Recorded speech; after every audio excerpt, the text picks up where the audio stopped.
regular, reliable source of vitamin B12 is critical for anyone eating a plant-based diet, either vitamin B12 supplements or vitamin B12 fortified foods. I've talked about my B12 supplement recommendations, either 50 micrograms a day or once-a-week doses of 2,000 micrograms. I think that's the simplest, cheapest way, taking it once a week. That's how I do it.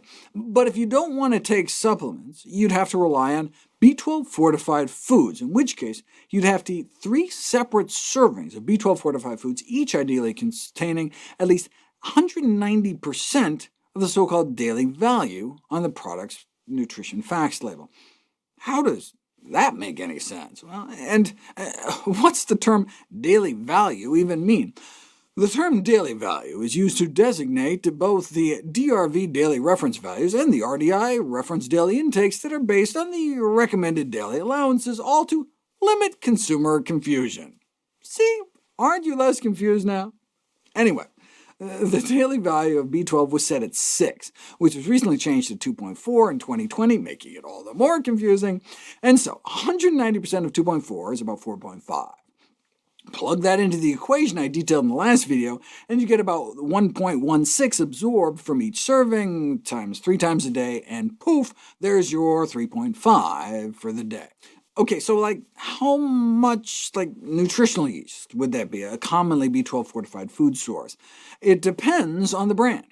Going alphabetically, Bob's Red Mill brand has 730% per quarter cup, so you'd only need about 4 times less than that to make up a serving, so around 1 tablespoon.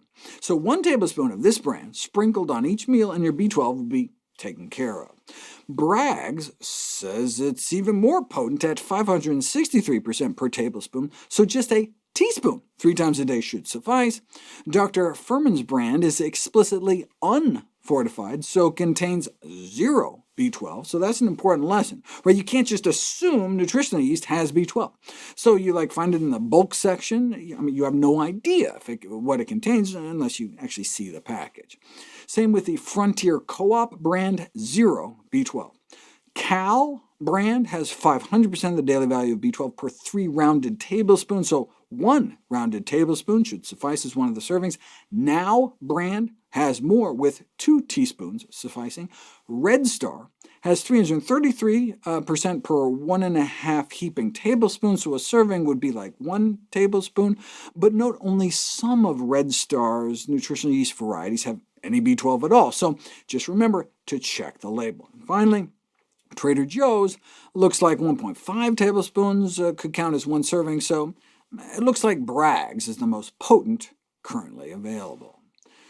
There are all sorts of other B12 fortified foods, from plant-based meats and milks to breakfast cereals and energy drinks, but are there other green light sources, meaning plant foods from which nothing bad has been added or nothing good has been taken away? What about various algae-type products like spirulina, which are advertised as natural vitamin B12 sources? Not only do they not actually contain B12 that's usable for humans, it's even worse than that. They may contain B12 analogs, look-alike molecules that can even block your absorption of real B12. I was excited to see that there was an herbal tea with B12, but so little you'd have to quadruple bag it. If you didn't want to take a pill, which again I think is really the best way, the easiest option would probably be leaf-side foods. I've always loved them because they center their ingredients around my daily dozen. Unfortunately, people see them citing my science and think I have some sort of financial relationship, but of course I have no financial ties to any food company, drug company, supplements, kitchen gadgets, no personal financial ties with any commercial entity whatsoever, ever.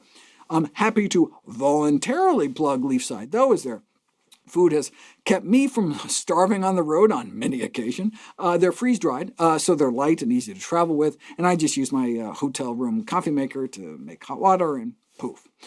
OK, but anyway, each of their meals has 75 micrograms of B12, so 1 a day, and you get all your B12 without having to take a supplement, but it's only 100% green light if you specify you want the salt-free versions. They have no added salt, fat, sugar versions of all their products at no extra cost, but you have to specify that when you order.